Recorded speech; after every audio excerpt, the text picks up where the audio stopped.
What's up, film family? Welcome to the Film Room Podcast. My name is Scott, My name's Dion. and today I've set up a pulley system with a mannequin and a recording so that I can take the episode off. I've anticipated your every response to everything that I'm going to say and the timing of it all, and I am not here. This is a recording, All right, perfect. but it'll be seamless, and you will never know. In this episode, we're talking about Ferris Bueller's Day Off, of course, the 1986 comedy. We're going to be getting into some community thoughts and the family meeting. We're going to be getting into our deep dive conversation, giving our thoughts and opinions on the movie. Finish the episode with our 6 awards that we call the Filmmies.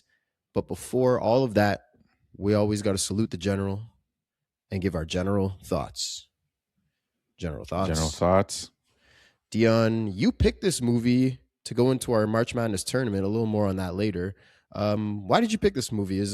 Why do you like this movie? I absolutely just love this movie. It's weird because I have like a weird nostalgia with this movie, even though this movie came out like 10 years before I was even born. Yeah. But I always say there's like there's this category of 80s movies that I watched when we were little kids, but I didn't know they were could just come out. Like sometimes they'd just be like reruns on like some channel or something, or like my dad would play it for me and I just didn't know the wiser of like, oh, this movie came out like in 1986. Like whatever I watched, I was like, oh, this probably just came out. So it's weird that it's like I have like a nostalgic love for this movie, even though like it's not our era at all. That's so funny. I never really thought of that, but you're totally right. Movies that you just watch as a kid, and like, because you're a kid, you're just watching the movie. You're not thinking about any behind the scenes or when it came out or anything like that. The actors involved in it. So you're like, this is just a new movie, but it's not. And I mean, I guess there's cues for just like the kind of phones that they use and the music that's playing and stuff like that. But again, as a kid, you're not noticing any of that. So yeah, that is kind of funny that like movies that you watch as a kid, you just assume are all brand new. Yeah, and there's nothing really jarring in this movie where I'm like, oh yeah, this definitely is the time, because the kids don't really have cell phones. The computer that he uses, because I watched this like in the early 2000s, it wasn't like his computer looks so old. It's like, what is that thing? It's like True. those kind of computers still existed. Like the keyboard, those were like, people still have those kind of keyboards. The stereo system, like that wasn't like, what the heck is that thing? There's really not that much technology, I think, that dates this. Now I think about it. Well, I mean, things that except you said like the computer. Like now, when you see it, you're like, Yeah, oh my god, now. it's a dinosaur. But you're right. Yeah. At that point, it But wasn't for that bad. 2000s, for the Yeah. 2000s, you wouldn't be like, oh my goodness, like what is he using? Yeah. I don't even know what that thing is. Yeah, that's a good point. What about you though? Yeah, I remember. I haven't seen this movie in a long time. I watched it at probably when I was a kid too, and I remember being kind of like meh on it, and so I rewatched it. And to be honest, I still kind of feel that way. I don't That's love this fair. movie. I'm not. I just That's fair. I don't even find. I just don't really find it that funny. That's just Okay, that's fair.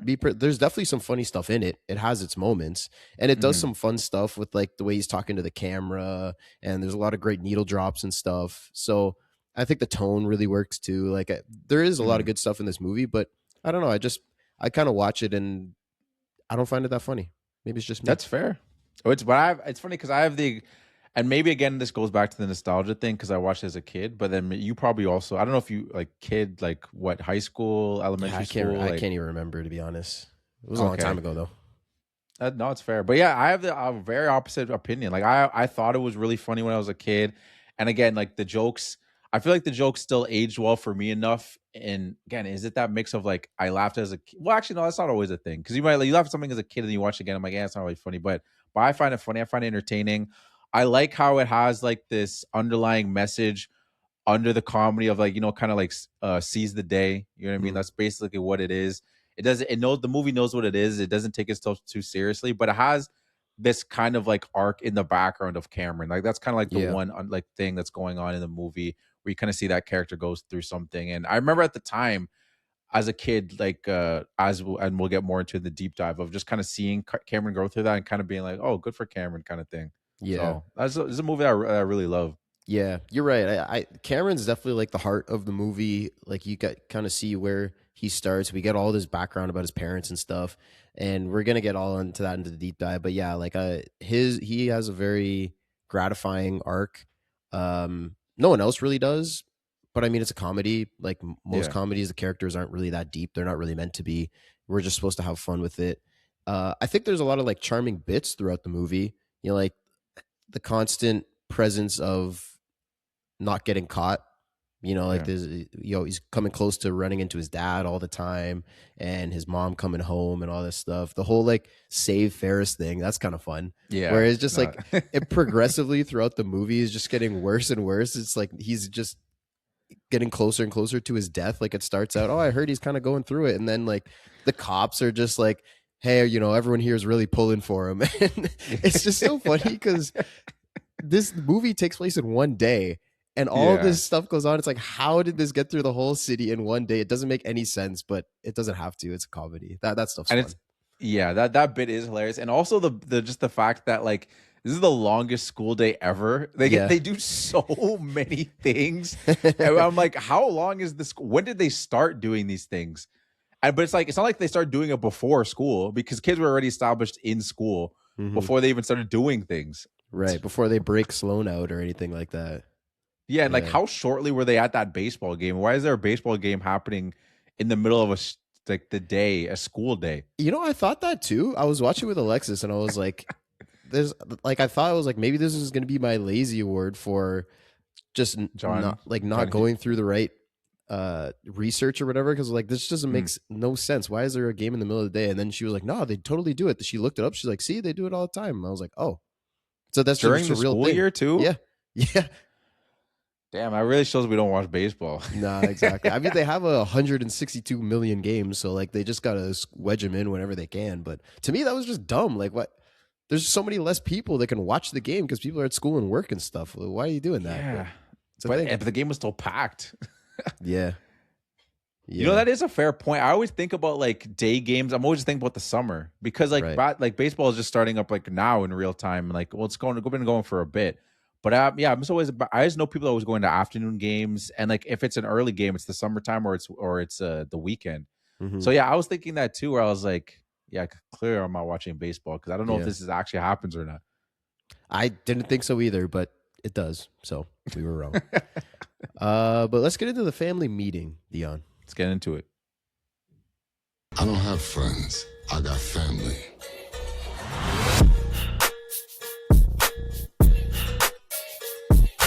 All right, time to talk to the community, the film family, in the family meeting. So, March Madness, I touched on this. This is our third episode from our March Madness tournament, where we put up our 16 movie bracket during the month of March, had our followers vote on it. This movie came out of the comedy division. It beat The Big Lebowski in round one with 60% of the votes. Then it took on Juno. It won with 79% of the votes. Then it went up against Godzilla -1 and beat it, to my surprise. I mean, I don't know. Last year comedy did really well too. Maybe people just feel a little bit better about comedies, but 58% took Godzilla -1, and then made it to the finals and lost to our eventual champion that we'll be doing next week, a rival. Were you like I said, this is the one that you threw in the tournament. Did you expect it to go so far? I threw it in the tournament for a couple. I threw it in the tournament for a couple of reasons, because we literally have an award called the Ferris Bueller Award, and we've never covered it. So I'm like, this is how we can kind of shoehorn it in there. And second of all, I thought it was going to do pretty well, just because it's like it's one of those movies that's really loved, like classic, like a classic movie like that, a comedy movie that's been referenced in a couple of things. Like that's Deadpool's whole personality is kind of Ferris Bueller. Not his whole personality, but a lot of his personality is Ferris Bueller. I'm looking at our predictions right now. You had it coming out of you nailed the comedy division. You had Ferris Bueller, Juno, and then Ferris Bueller winning. So nice work. Mine, I was the opposite. I didn't get Juno right, and I got The Big Lebowski, so I was completely wrong. I thought it was going to be between The Big Lebowski and like Ferris. I wasn't sure about, because that's another movie that's really loved. But again, it really just depends on who voted. You know what I mean? At the end of the day, each movie means something different. As we established in the beginning of this, it's like a movie that you're kind of met on. This is a movie that I loved the first time, and I love just as much the second time. But especially with a comedy, it's really subjective. So it's either Yeah. you like it or you don't. So on Instagram, I threw up a poll. I said, "Have you ever faked sick to get out of school?" Pretty simple. Just kind of wondering where the film family how bad they were at school. Not bad, but degenerative. Yeah. 75% said yeah. Hooligans said yep. Yeah, who hasn't? 25%. That's honestly lower, or that's more than I expected. I thought everyone was gonna be like, yeah, hell yeah. Do you remember ever doing that? I have, but I don't know. Have you? Yeah, of course. Did it work though? Yeah, of course. Because I was thinking about Ferris's whole speech about like don't do this kind of thing, and I didn't see the movie yet, so I actually tried to do. I think I saw this in a different movie though. I can't remember which the name of the movie was, but it was like, oh, if you want to fake a fever, like put your head close to like a light or something, like go, and then you come back like, oh yeah, I think I got a fever. Then they touch your head, but then Ferris says, all right. Then it's just like, well, if they think of a fever, you might end up getting in the doctor's office. That didn't end up happening to me, but the thermometer came out, and then it was like, you're fine. I'm like, damn, I didn't think that through. I didn't think about that. Yeah, I never see it because I didn't do it often. I only did it a couple times, so it wasn't like it didn't really raise suspicion whenever I did it. I also I liked school, because not because I liked class necessarily. That stuff was kind of boring, but I don't know. I just like going, and you just go and you hang out with your friends for 6 hours a day. It's pretty cool. No, for sure. Yeah, I don't even remember why I was even trying to fake school. Maybe I was just like, for whatever. I don't even remember. This is so long ago. Yeah. But yeah, for the most part, I didn't really hate school too.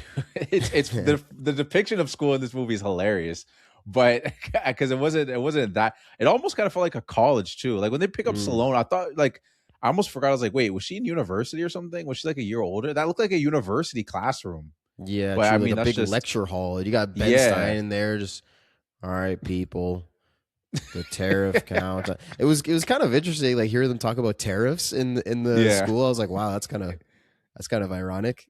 No, that is true. But I mean, that's at the end of the day, I think that just comes down to funding. We went to a public school. Maybe that school had a little more funding. That's why the class looks so big. Yeah, maybe. Over to Reddit, I asked, who is the laziest character in all of movies? Because Ferris Bueller is our lazy award, but he works pretty hard to be lazy. And I was a lot of people were like, this guy's not even lazy. What was this guy talking about? He does this, he does that, he does that. And I was like, yeah, I mean, you're right, but it's kind of just the essence of lazy. I know, it's funny because as we created that first award and as things kept going on, and I kept thinking more about the Ferris Bueller movie, I'm like, he's lazy, but he's also does a lot to be lazy. So he actually does a lot. So, but we're not changing it at this point. No, exactly. Yeah, we're staying there. The most upvoted answer was the dude from The Big Lebowski. So I was like, oh, that's kind of funny that they went up against each other in the tournament. And I haven't actually seen that movie, but I've seen that movie. That actually probably is a better name for our lazy award. The dude is definitely lazier. He's not doing no Ferris stuff. Yeah. So, but we're not changing it to the dude. The Dude Award. Who would you give your the Dude Award or Dude Award? No, we can't change it. We're too far into it now, man. We're too far. We're too locked in. No, 100%. The guy on the couch in Half Baked. I haven't seen that movie either, but for anyone that has, no, I haven't seen. No, I don't think it's funny. There's all stoner movies coming up. Yeah, exactly. Yeah, because the next one was Brad Pitt stoner in True Romance. Okay, that's fair. He's barely in it, but that character's pretty lazy. Okay, this is funny. Gilbert Grape's mother. Oh, yeah. I mean, I don't know if I'd call it lazy. She just can't even move and stuff. But I don't know. You can call it lazy, I guess. I guess if you want to go there. Yeah. And finally, I got to shout out this person specifically. Pigs in a Trench Coat said, it's a good name, eh? It's a great name. Yeah. Grandpa Joe from Willy Wonka. Bro just mooched while his family was in poverty, letting everyone else do all the work and cater to him, and then suddenly makes a miraculous recovery when a prize trip is involved. That's a good one. That is a great one. Lazy. Like I think that's even more. That, for unpacking, that's more than lazy. That's just not a great dude. Yeah, that's just diabolical. Yeah, like you could have been working. Not only does he get up out of bed to go do this trip, like remember they have a whole song and dance, like he's dancing and jumping up and down. It's like, what the hell, Grandpa Joe? Crazy. It's a great pick. That's funny. You had something you wanted to contribute to the family meeting. I had my own little family meeting poll, except it was quasi online and it was half in person, because it's like a classic 80s movie. I was talking to some people. First I asked my dad, because I was like, yo dad, have you first I asked, what do you remember your first time seeing Ferris Bueller? He said no. Because it's been so long. But he said, but then the second question up, because I figured, I was like, that might be a hard thing, because I don't remember my first experience with every movie also. I'd probably be like, yeah, that's drawing my blank. But when you hear first Ferris Bueller, Bueller's Day Off, what's the first thing you think of? And he says the setup that he did to fool his mom is like the first thing I think of that comes to my mind. He said his hating ass sister. Yeah. And then he said the car scene. Yeah. Which is it's pretty, those things you probably wouldn't forget, especially the car thing. I also asked Katia, and just for the viewers who know I'll just say she's my Latino mom. And she said she remembers watching it for the first time, but she watched it on TV for the first time. She didn't see it in theaters. She was still in El Salvador at the time, and she watched it in Spanish. So she saw Ferris Bueller in Spanish, which is interesting. Just the voiceover dub. I wonder how that would how that would have sounded. I mean, I feel like it's probably not that bad. It's just like whenever, like the mouth movement, you know what I mean? Like that, that's the stuff that just that's throws always you the off. tough thing. Yeah, because if it's a cartoon, then you can hide that kind of stuff where it doesn't matter. Yeah, but live action, it's a little interesting. She said the thing that she remembers is she remembers the principal creeping in on Ferris's house. She remembers the car scene, also another car scene person. Yep. And then she's like the end credit scene of just him like coming back. She's like, oh yeah, I've never still seen here? that. What are you doing? Yeah, It's exactly. over. Yeah, I forgot about that. The whole principal bit, I forgot about that completely, to be honest. Like oh really? Yeah, the whole thing that he was super obsessed with like catching Ferris, and he's you know, with the dog, and then he gets in the house and like he just keeps getting messed up in the mud, and his suits get like all that stuff. I forgot about completely, and it's a funny bit. It's just a funny bit that I totally forgot about, to be honest. And then these last two ones are like my friend Chris and my friend Alan. I texted them and I asked them, because they're like same generation. So I asked them, Chris, first of all, aka Cav, what was your first time watching? And I don't think he actually says he doesn't really remember this first time watching, but he says, I remember when I was a kid, I really wanted that keyboard so badly. And he said I licked my palms to try and stay homesick. Didn't work. Oh, he tried it. Yeah, he tried it. Yeah, that's funny. Like, it's so great. Like, as soon as he starts getting into that explanation thing, saying, you know, like you gotta do this to get to prove that you're sick, but you can't get too sick because then you go to the doctor and that's worse. Yeah. Try this, try that. I have to change all these sicknesses because this is my 9th time of the year. So like, just that bit of him talking right into the camera, because I don't know, obviously I don't remember like what the trailer was like before this movie came out, but like, was anybody aware that he was just going to break the fourth wall? Because it starts like right after that, out of that opening scene, and then there's like the list that pops up on the screen. Like, that was probably, I feel like, pretty unique at the time. Yeah, for sure. I think like there was only like, I know I've never actually seen Annie Hall, but I know Annie Hall was a really popular movie that came out before that movie, and he did like a third person kind of thing or fourth person kind of thing. But I don't know. I don't think it was the same kind of style of talking to the camera. I think it was a little different. Again, I haven't seen the movie, but I was also wrong. He mentioned in the second half that he saw it, he rented it for the first time. And he said the quote that he's like, the quote that immediately comes to my mind is the life moves pretty fast, and if you don't look around, you could miss it. You might miss it. Yeah. And then and he also said that the end credit thing, like him coming back, and it's like, oh, they're not used to seeing that. So I guess now that's almost like a staple in movies. Like that happens a lot now. You're where right. you get some kind of people like, should we stay? And it's also Marvel's traumatized us. We're like, it's like, no, this is not Marvel movie. I can leave. Yeah. Like, Yeah, I don't have that's to the stick. biggest. Probably, I think Marvel is the reason why that's such a big thing now. I think Yeah. I'm surprised no one's like kind of said it. Maybe if you say the word Marvel, you have to pay them or something. But like no one, like at the end of a comedy comes out, be like, guys, this isn't a Marvel movie. You can go home. It's all good. Yeah. I don't know. Basically. Maybe it And then has the happened. I just last haven't one, seen it. yeah, true. Yeah, exactly. We're not seeing every single movie. Yeah. Someone's like, it happened in Bob Killer Monster 3. How do you guys not know that? Bob Killer Monster 3. Yeah, that was a good one too. I'm disappointed I missed that. Yeah. Shoot. Bob Killer Monster 3.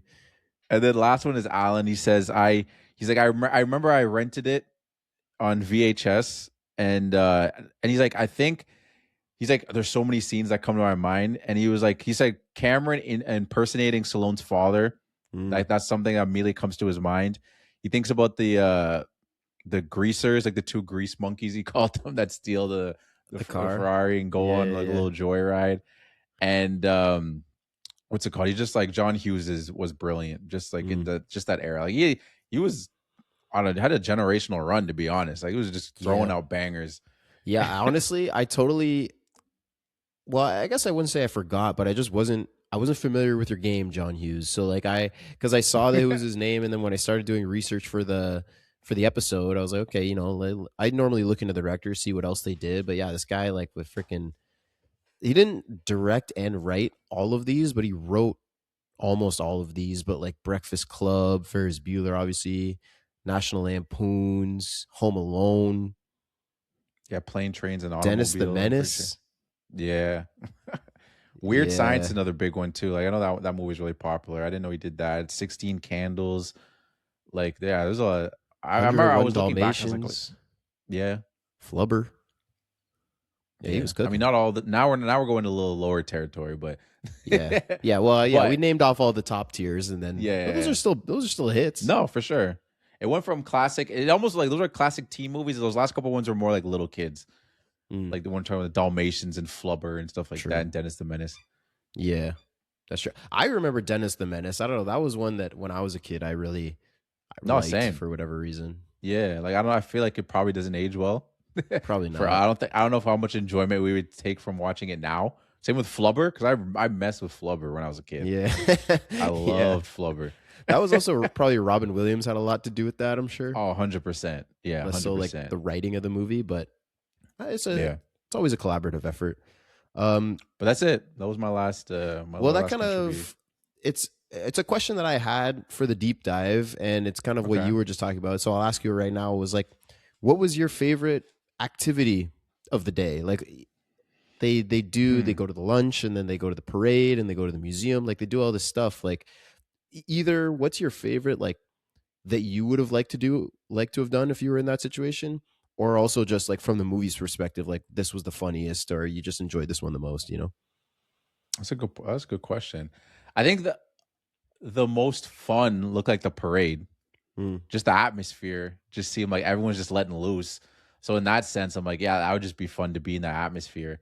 The baseball game felt I guess they were there for 2 innings, so I don't know. Don't really need to do that.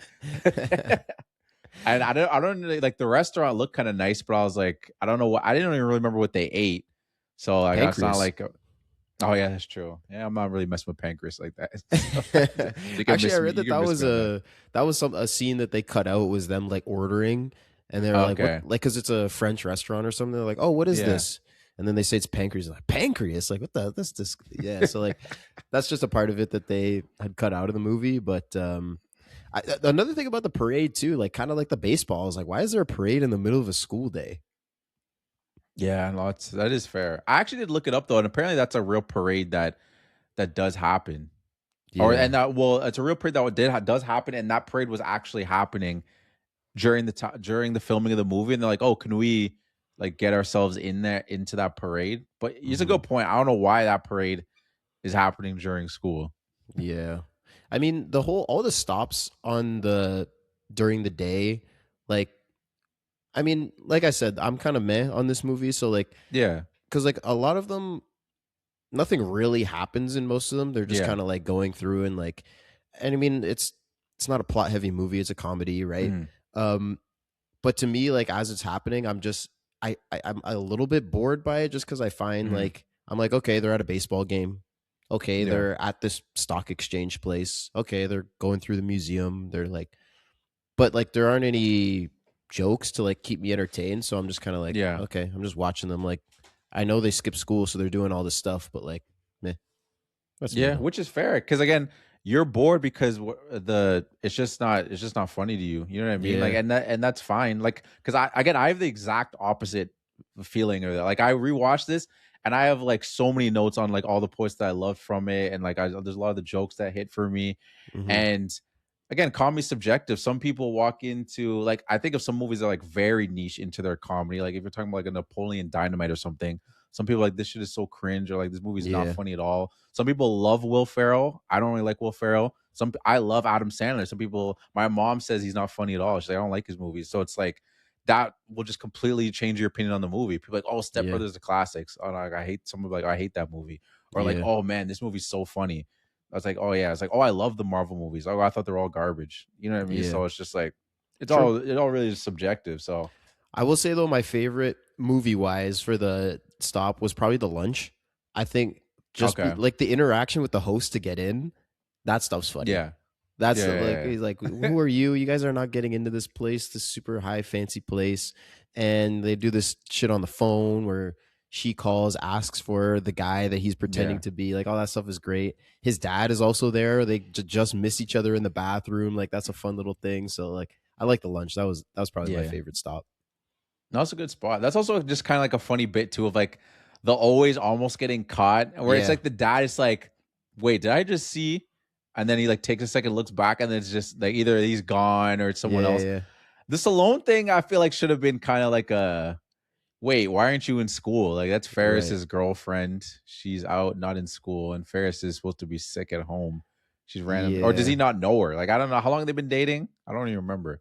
I was kind of thinking that too. I was like, I feel like he would know her. This is his son's girlfriend Yeah, for what you feel like is a pretty long time. Like he asks her to get married and he seems Yeah. pretty serious about it. So I don't think they've been dating for 2 seconds, you know? that's what I'm saying. So I feel like he would know her. Maybe he didn't recognize her with like the big glasses that she had on. It's kind of funny too, though, when they're in the cab and they're lying down and they're just like rubbing the rabbit's foot for luck. Yeah, Because Cameron has to hide. So obviously his dad knows Yeah. who Cameron is, but doesn't know her. I don't know. Yeah, no, yeah, that was like the one time where I was kind of just like, wait, he doesn't know her, and it wasn't like oh my god, movie's ruined. But I was just like, wait, Yeah. yeah, he doesn't. But like you said, big glasses, and just be like, maybe that girl just like looks like her, Mhm. and she's like also making weird faces at him. She's like almost drawing more attention. I feel like you just be better off. Obviously, the comedy, you just be better off just like looking at him and then look and not looking. But she's kind of like looking at Mhm. him, being like, "What's up?" Yeah. Yeah. Again, just the tone of like the comedy. So, like, any character decisions that don't make sense, you just throw out the window because who cares? But, like, when they leave the restaurant and his dad is there, like, talking to the guy, like, no, you got to put more money into your marketing, man, and come back to my office. And they're like right up behind him trying to like squeeze by Yeah. or whatever. I'm like, guys, just go back inside and wait for him he's leaving. Like, what are you doing? Yeah, I know. That's like a funny thing with like that fourth wall break because the way it's handled, I find interesting because it's not like everything pauses. Like everything does pause technically in the sense of like he turns it to the camera and no one's like still talking to him. No one even looks at him. Like I that was one thing I looked back because I wasn't even sure. I was like, when he does his fourth wall break, like do people look at him? Like are they acknowledging that he's talking to us? But it's like the person will be looking somewhere else and then he talks and when he's done, then they'll be like, oh, Ferris. It's like things pause, but they're still moving. It's not like everyone's like Mhm. freeze frame, and then he comes to us. Let me tell you how I got here, kind of thing. Yeah. Yeah, I think it's more like these are his internal thoughts and he's just telling them to us because you're right, they don't acknowledge it. No one's like, hey, Ferris, who are you talking to? Like that's not nobody Yeah. does that. So like I feel like it's just what he's thinking. Whereas like in a book, let's say you would just like a narrator would just say that this is a movie. So and there you could have a narrator. I guess that's he's basically self-narrating, you know, he's just looking into the camera and telling us what he's thinking. But like in the actual events of the story, he's still just like standing there, normal. Yeah. Yeah. No, that's true. So I have a list of like kind of the different storylines throughout. the different bits, I guess, and we can kind of go through them, and then throw in all your favorite jokes and whatever as we go through. But like, so we kind of touched on the Save Ferris thing. It's just funny when it keeps coming back up. Like, you talked about the police station when his mom goes and they're like, oh, we're all pulling for him. It's written on like the water tower at the end of the movie when they leave the baseball game. It's up on like the sign of the baseball game, and it's so funny that like it makes no sense that in one day this message would have spread. We even see his dad's in the newspaper. It's like, like community rallies behind like dying kid.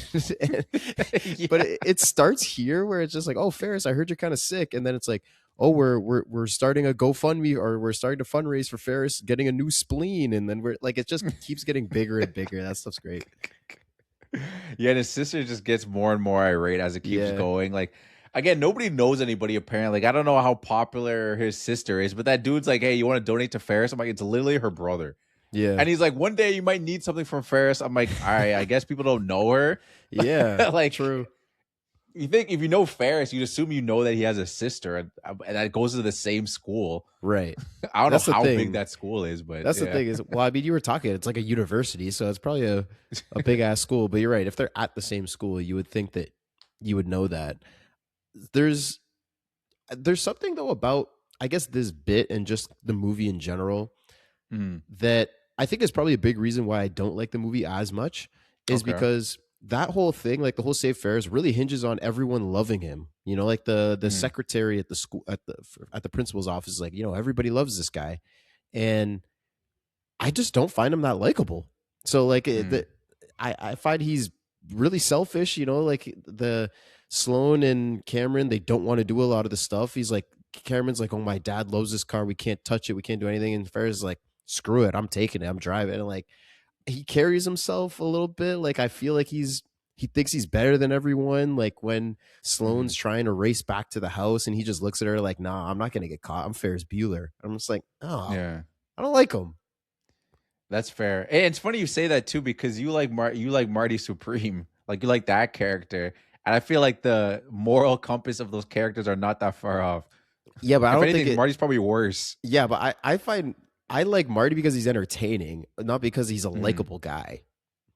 Yeah, but to me that goes to the point though, of like I think Ferris is entertaining because he's funny, but you don't like it, but you don't find it funny. So then it's the same traits, but you're like, well, I don't find that guy funny, so I don't like him because he's not making me laugh.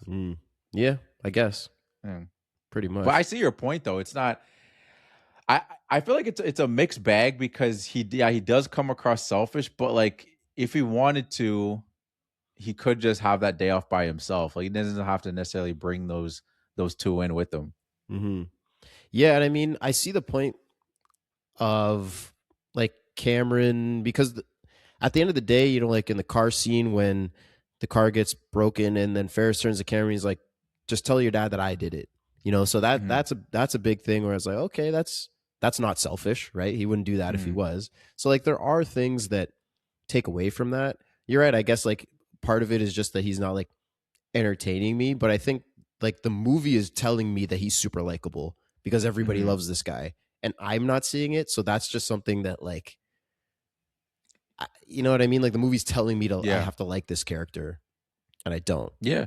No, which is completely fair. Yeah. I mean, I think there's like the one thing that like they also say that he's helping people is like, oh, Ferris is going to get me out of summer school. So like, I don't know if that's like a thing he does. If you want to get out of summer school, talk to Ferris, because I guess he can change the marks like exactly or something, because he can change the days that he was absent, which is very convenient timing that he's doing it as the principal's looking. That's bad timing for him, honestly. Dude, I was thinking the same any other time in the day. I was thinking that same thing, or any other time in the year, because I'm like, obviously for the events of the movie, it's a linear story, right? It's all taking place in one day, so you have to show that he's doing this today. But in real life, why would you let yourself get up to 9 days and then go back to 2? Why would you not every day that you miss just keep it down at 2? You know what I mean? No, 100%. No, 100%. And also, I don't know. I feel like I was thinking, I was like, is 9 really that much? Like, that's not. I feel like it's not concerning in a school year. A kid missing 9 days isn't a semester. I think they said the semester. Yeah, I guess. Which still isn't crazy. That's what I'm thinking. Nothing, but like, crazy. Because like what kid just gets really sick, he misses a week. Boom, that's 5 days. Right. And then it's like, oh, then he missed. Well, I guess then he misses another 4. But yeah, I don't know. It just doesn't sound that crazy. But I guess yeah, in a semester, I guess maybe it is pushing a little bit. Yeah. Yeah, it's getting up Depends on there. his It's marks not. too, I guess. That's true. And I mean, yeah, they never really make mention of how, like, what kind of student he is. So, like, other than his not being there, like, skipping school, is he getting good grades? I guess Yeah, so. I don't know. I I don't don't know. know. This dude doesn't work. He works hard, but not towards school. So I don't Exactly. know. Yeah, yeah. If he Yeah. put this towards school, all this effort, yeah. So the principal I talk about, I just didn't really even remember this, but like anything can go wrong. Anything that can go wrong for this guy goes wrong, and Oh, like yeah. you get to the point we're watching the movie because we know it's just gonna work out for Ferris and it's just not gonna work out for this guy. I'm like, just stop, man. It's not gonna work. You're not gonna catch him. You're just getting battered and bruised, and the dog's fighting you, and you're losing your shoe in the mud. Like it's just classic slapstick comedy of just this guy going through it to try and catch this high school kid that he's super obsessed with. That stuff was funny. Yeah, I feel like it's very so like it gives me like Home Alone feels. Like this was like his pre-testing to doing like just getting someone get messed up like as they keep trying and trying. It's like the same thing with the wet bandage. You're like, guys, just give up. Like you're just getting messed up and you keep going, you keep getting messed up. It felt very much like that. And it's like this is like the precursor, like this was like maybe like 5 years before, or I guess maybe he probably wrote Home Alone probably like maybe 2 years before. So this is like Yeah. maybe 3 years before. So I could see like I kind of see the connection. If you where you went like, oh, the guy that wrote this movie also wrote Home Alone, you'd be like, oh, I can see that. That makes me think of Wet Bandits. Yeah, just the physical comedy of this guy screwing up over and over. I mean, I love the scene on the phone with Sloane's dad. Well, Cameron pretending to be Sloane's dad. Yeah. Because again, like I just didn't. There's so much of this movie that I didn't remember. I remembered some of the big stuff, like the car scene. I remember them like getting her out of school. I don't remember exactly how she did it, the parade, stuff like that. But so like when he calls in, and we think I thought anyways that it was Ferris on the phone, and then Ferris calls in, and you're just like, oh shoot, no, it is. So for a half second, you're like, oh, maybe it actually is her dad, and then it cuts to Cameron, and then the secretary keeps coming in too, and she's like, no, that's Ferris Bueller on the phone, so that's actually him. He's like, oh, I'm so sorry. That stuff's great. No, that was good too. Also, like Principal wiling out, even if you think it's Ferris, like you're talking crazy on the phone. Like, like calm down, bro. Like I think Ferris could probably still be like, yo, he said this to me on the phone. Like, said that to your parents or anything. Like, I'm a minor. You can't be talking to me like that. That's crazy. Yeah, but it would just be his word against the principal's, right? Like that is fair. Probably wasn't recorded in 1986, right? No, definitely not. But no, that part was hilarious. I think I forgot I wrote this down that his obsession to catch Ferris, I wrote down, gives me Mr. Crocker vibes from Fairly Odd Parents. Yeah. Like he's just so down bad to prove that Ferris is skipping school, just like Crocker's like, no, fairies exist. Like he's just so bugging out to that concept. That's a good comparison. And I mean, obviously no principal would actually do this because no principal would probably even care that much. You know, they'd be like, okay, this guy's skipping school, he's skipping school. If he's not gonna make it, I guess the one thing is that because he changes the amount of days in the system, so that's where he's like, because if you just keep skipping school, then he's like, oh, you're gonna get caught, and then you'll have to stay here, or you have to go to summer school or stay another year or whatever.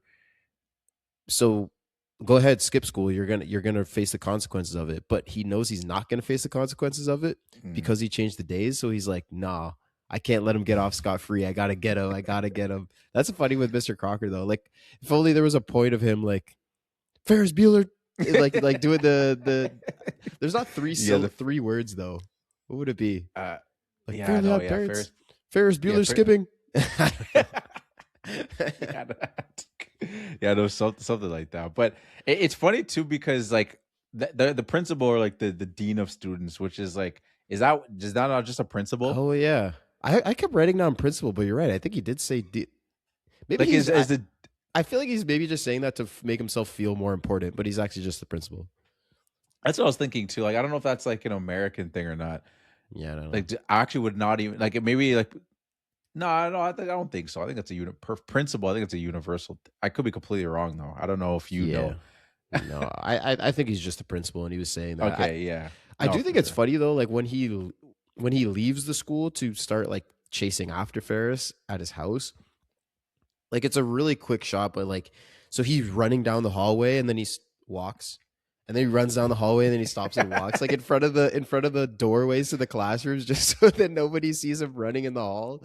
It's such a quick shot that does not need to be in the movie at all, but that was good. And it's funny. That was literally the next thing I was gonna say because it Yeah. is funny where it's just like the class, hey, no running in the hall. We're just like, well, I can't run in the hall, so I gotta. If the windows are showing, then I gotta walk, and then I gotta run, then I gotta walk. And it's just was saying it without saying it. Like there was no like pre-scene where he was like, hey, no running in the hall, and then he's got that. You just know, like that's like he has to act like he's all buttoned up in front of the students. He even tries to do that at the end where like they clearly see he's down bad.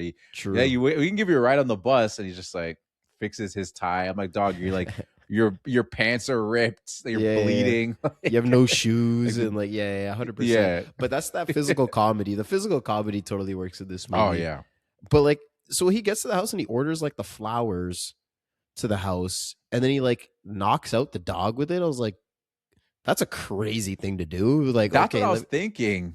For one, knocking out a dog is a crazy thing to do regardless.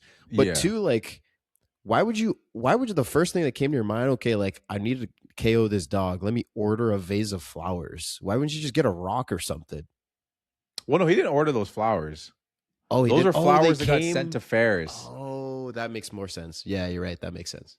But my first thought also wouldn't be like, oh, here's a flowers. Let me feed this to a dog. It's gonna pass them out.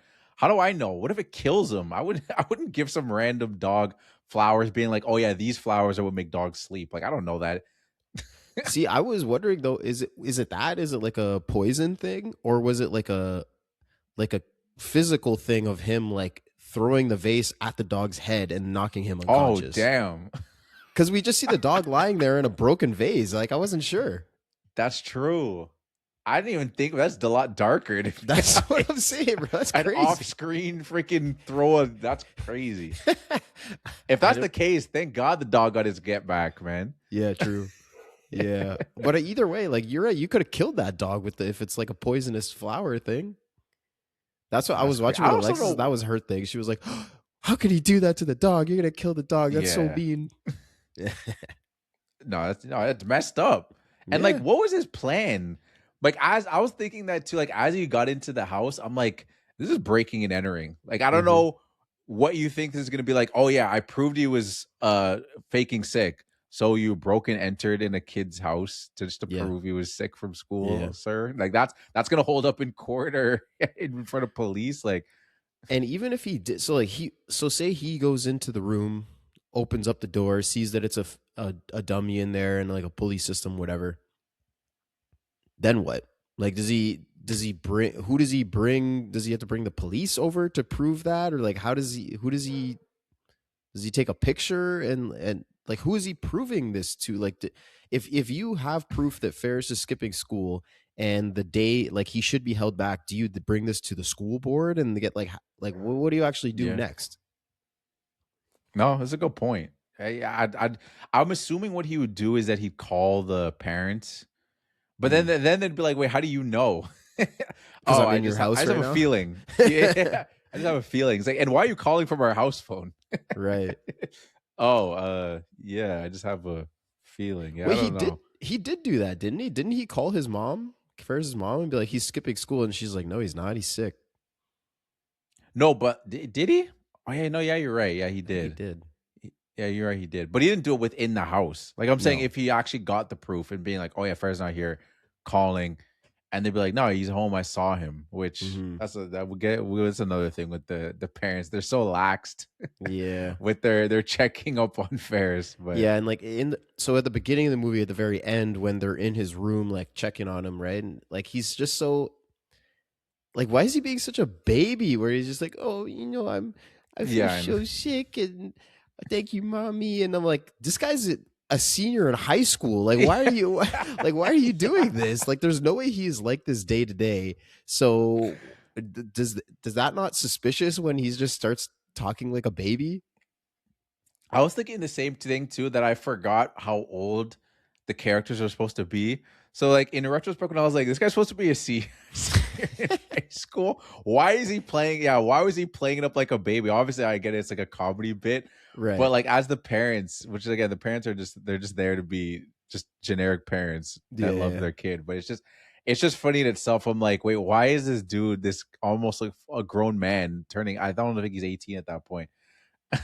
Yeah. Acting like a child. I don't know. Like, dude could drive, and he's like being a baby with his parents. His sister's seeing right through it. That's the next storyline, I guess. His sisters hate for him. She's so mad, and like she comes Oh, my home and goodness. sees the principal, and so like she knocks him out, and then I guess like in a panic she didn't like realize who it was, because this is the principal of the school she goes to. You would think she Yeah. knows who this guy is, And I'm was looking guessing- for it earlier in True. the day.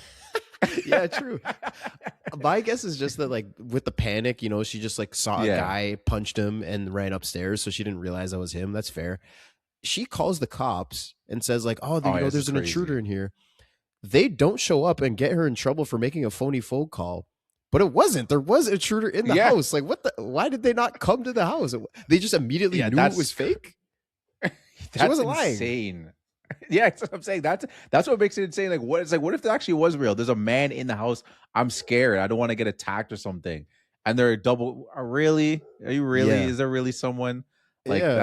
that's crazy. And I mean, I guess maybe it's because of the way she words. Like in the phone call, she's like, you know, I'm young and I'm pretty and I don't want to be defiled and I don't want to be. So maybe they're Yeah. like, okay, she's doing a little too much here. But like, you got to send a cop to the house because she's not lying. No, for Like sure. he was knocked unconscious in the house, and then when she wakes up, or when he wakes up, he gets up, like he goes to the kitchen, he's like cleaning himself off, like he's still in the house. So if you send a cop there, you would see that she wasn't lying. So why did they just assume she was lying? No, that's Crazy. definitely not a thing. They'd show up regardless. Like firefighters show up when people. I mean, that's a different thing because it's an alarm. But like people show up. They'll be like, we have to take every call seriously. That's why people get mad saying don't make prank phone calls, because they have to take every call seriously. They can't be like, this one's probably not real, because Yeah. how dumb would they feel? And it's not. It's like, oh, that was actually a real situation here, and we didn't show Yeah. up. Like, It is funny though, like when like she's coming down into the house, and at the end when like Ferris comes back and the house is just like full of flowers and balloons and stuff, Yeah. and their parents are just like, what the hell? Like, why is this here? That's the more of that Save Ferris stuff that's just like, it's just kind of in the background of the whole movie, yeah. and that's so great. No, that is like a funny, just like side bit that is just progressively just getting more grand and grand of just like he's sick, he's dying, like save money for Ferris, like that. Yeah, that whole thing is just so Yeah. so stupid, but it's hilarious just being in the background. So Jeannie, his sister, so at the end when Yeah. they went through the day, Ferris, he sees I got 5 minutes till 6 o'clock and my dad gets home. So he's running home, running through people's backyards and whatever. They almost run him over, Jeannie and her mom. She's like, oh, you threw all my papers. I can't, like, he's there for like a minute, just like looking at her. And I'm like, bro, your mom is right there. She can't look at you. Again, it's a comedy, whatever. I'm not mad at it. But then Jeannie's then like, oh, I got to beat him home. So she starts like driving super fast, trying to beat him home. And then as soon as she gets there, she lets him in. And I was like, what the hell, Jeannie? You had him. Yeah, no, she switched up so quickly. She was hating on Yeah. him the whole movie, and at the end of the day, she was like, "Nah, I can't do my brother like that." But why are you hating so hard the whole Yeah. movie? The one thing that I was like, okay, maybe it's that, is that the principal drops his wallet in the house, right? So she gives it back. She's like, oh, here, you got your wallet. So she then realizes he was the intruder. So I think maybe like he saw that Ferris was on the back porch with the principal and be like, oh, screw this guy. I don't want him to win. So like, I'll let my brother in. But like, you were dead set on getting him caught for the entire movie. Oh yeah, I And know. you switched up last second. What the hell, Jeannie? I mean, she was kind of like in the middle because she could have wrapped that up from the jump. You know what I mean? Like she always suspected that he was faking. She could have outed him. So she was always kind of on the like. She wasn't like screaming at kids like he's faking sick. She was just getting angry. She Yeah. never really said to anybody, "No, he's faking." She kind of just sat with that. So I will give her props in that she never outright just went up to the parents and be like, "No, go check on him right now. Pick me up from school or whatever." Like I'm 100% sure that he's faking it. Like she never did. She never did none of that. That's true. So was it just fake outrage? Because if she was actually that mad, she should have just done that.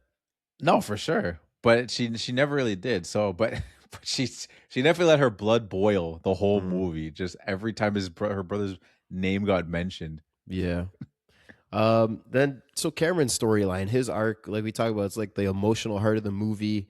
His parents hate each other, and it feels like he's being neglected. Like we never even see his parents. I feel like that's probably an intentional thing of like we making him feel again like just like he's alone. Like he's alone in the house, he's alone in the garage. We never see his parents.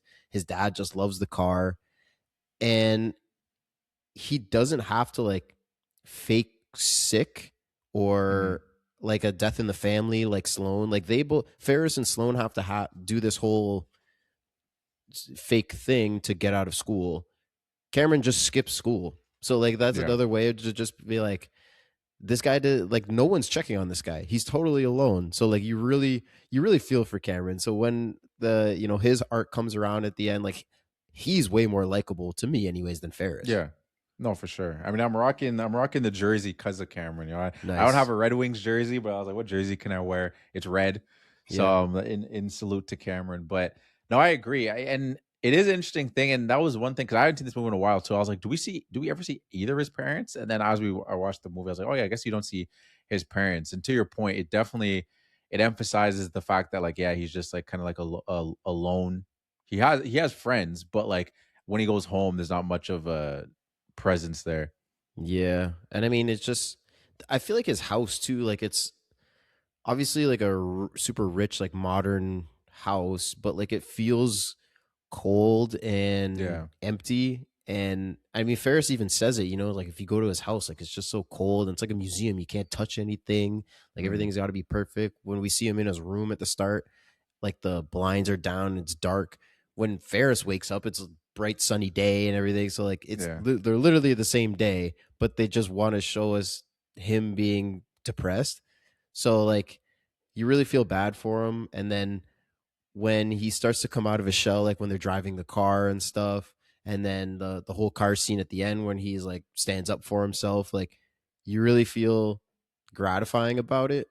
And I mean, right at the end too, when he's like, oh, my dad, all he does is push me around. He pushes me around. So it also makes sense when that Ferris at the beginning of the movie can push him around and just get him to skip school that day, get him to take the car out. Like you would think like, why is this guy not standing up for himself? But it's right there in his DNA because his dad, that's just what his home life is like. Yeah. And it's funny because there's that fine line where I agree. Because I wrote down too, I was like, Ferris has this thing about him where it's like he does come across as selfish, but at the same time, like the whole thing is about like trying to break Cameron out of his shell and like kind of have like the best day for all of them. He's like, no, we're gonna do a bunch of stuff. We're gonna have a great day. Like we're gonna have a great day. Like we're gonna all of us. Like I want all of us to enjoy this. It doesn't feel like he's always like, I want to do this. I want to do this. He's planned the day, but the theme of it feels more so like we're gonna enjoy this day. We're gonna have the best day since we're doing this. But but with Cameron, it is nice to see that arc of him. Like you even get like it's like that classic like score playing over. He's like, no, don't worry, we're gonna have a little talk, and just them smiling. It's just like, all right, I can't hide this. My dad's gonna come home and he's gonna see it, and we're gonna have a little chat. And Cameron, everybody loves Cameron. He's got a, like him and Sloan have this moment at the parade too when Ferris is up on the float and he's singing and dancing and stuff, and they're kind of like talking about the future, and they're like, oh, what are you gonna do after summer? What are you gonna do? Sloan still has one more year, whatever. So like even that is just like, okay, these guys are focused on like trying to achieve something. Ferris just seems like he's just kind of like flying by the seat of his pants. It's just kind of who this guy is. But so I think that's just another thing that like connects us to Cameron. Sloane feels pretty real too. You know, like the whole marriage thing. She's not sure about it, but she loves Ferris. So like these, like Ferris is just kind of there for the vibes, for fun. Yeah. But like Cameron and Sloane, you actually like they actually make us connect to them. Yeah, no, for sure. And like the Salone thing is, it's a little smaller because of like her thing. She's a great, so fun supporting character to have with them, just so they have like that dynamic. But another thing that comes to my mind too, which is wild, I just remembered it, is it's a funny little quick thing of like when Ferris fakes being your dad to pick him up, and he's like, "Do you have a kiss for daddy?" And I'm like, "Why would you do this right now?" And they fully make out. Yeah, like not even a kiss. Like you'd look over like, "Oh, it's a little weird, kiss on the lips." Like, I guess it's mom and dad, like daughter and dad. It's not that weird. But then a full on makeout session. He's like, "Oh, so that's how they do it in that family." No, call the cops. Yeah. That should have been your forget catching Ferris. Report that. Is that illegal or is it just weird? That's got to be illegal. I don't know. Is it making out with your daughter? I don't know. I want it to be. I don't know if it is, but I want it to be. That's not right, man. That's weird as hell. Yeah, you're right. It is weird. Yeah. Well, that's all I got as far as like storylines and stuff. Do you have any other? Okay. To? One thing I want to throw in there. I have a couple small things, but one of the big thing I want to throw in there is just talking about like the Chicago culture of the movie. Like when I first watched it the first time, like I didn't really like catch those kind of things because I'm not really focusing on especially as a kid. I see things in the States, unless they see like an Empire State Building or these specific like landmarks that I knew as a kid, I wouldn't really know what was what. But realizing that it was like in Chicago and like you see these buildings, like I wrote them down, like the Willis Tower, the art institute that they went to, going to a baseball game, like the Bears get mentioned, and even like when they see the speedometer and see how much it went over because of the guys that like took the car, like Cameron starts to scream, and then it's like a moment of getting to see like a bunch of shots like of the city, which is like in itself, like the movie ends up becoming like this, like almost like a love letter to Chicago and like showing like what's cool here. Because I was like thinking like, if this movie was like in Toronto, they would have went to the CN Tower. They would have went to like a Raptors game. You know what I mean? They would have went to like all these landmarks. That's what it felt like. That I was like, let me show you all these the Hockey Hall of Fame, because that's in Toronto. So they would have been like, let's go to all these things. Let me show you what you can do in Chicago, like the best parts of Chicago. And I looked up and I was like, why did he do that? Because John Hughes wasn't even from Chicago, but he grew up like in his teenage years in Chicago. So that, I think that was like a big part of it. He wants to show people like, this is the cool things I did when I was a teenager in Chicago. So I thought it was kind of cool, him like incorporating that into the movie. Yeah, that is a good point. Like and I feel like we don't have a lot of Chicago movies like that. You're right. There's a ton of New York, you know, like if a movie like that, they go to Rockefeller Square and Central Park and Empire State Building, Times Square, all this stuff. I feel like there's a lot of Boston movies like that too, you know, where they go to Red Sox games and they do stuff around there. But like Chicago, for me anyways, there's not really a bunch that come to mind. I think in Home Alone, actually, they're from Chicago too. I was going to say his movies, but like majority of his movies are in Chicago. I don't know if The Breakfast Club is or like Weird Science, but I do know majority of his movies are shot in Chicago. So that's just like his thing now. Yeah, of like most of his movies were in there Chicago. But even that, like it doesn't, the city doesn't necessarily play a big role in the story of those movies. Yeah, they just take place in that city. Whereas this one, you're right, like all those shots of those guys driving around, you can put that anywhere. So you can put in big spots. Yeah, they're up in the tower looking down on the city. They go to a Cubs game. They go to the Art Institute. Like the parade was, you know, downtown Chicago. So like all this places, there's even a lot of like drone shots of as soon as they pick up Sloane and then they're just driving into the city, of just like buildings downtown. Like, yeah, 100%. This guy's just like, nah, this is Chicago. These are all the best spots. They have this day off and they're going to hit them all. Yeah, it's cool. And I was also wondering what time of the year it was, because it looked like the most beautiful. Ferris starts off when he first calls Cameron. He's in like a bathing suit, talking to him on the phone. Yeah. Hey, let's go. I'm like, is it summertime? Like how? What time of the year is? Are we really close to graduation? I guess so. It's starting to get kind of warm, but it's not usually that warm. Maybe Chicago is. Yeah, I in mean the we're in 80s, I don't Canada, know. so it's not that warm until. But I know Chicago's pretty cold also. You're right. You're right. They're up here with it, not as north, but they're. I know they get pretty cold too. Hey, they got a good day, and you're right. I think it's close. It's got to be close to graduation. It couldn't have been. It wasn't the start of the school year because he was already 9 days missing and all this stuff. So it wasn't like September. Obviously, it wasn't winter. So yeah, it must have been like April, May. Yeah, probably something like that. Something like that. I have a couple small little things to throw in there. These are like really small points, so I'm just gonna fire them off. If you don't have any, go for it.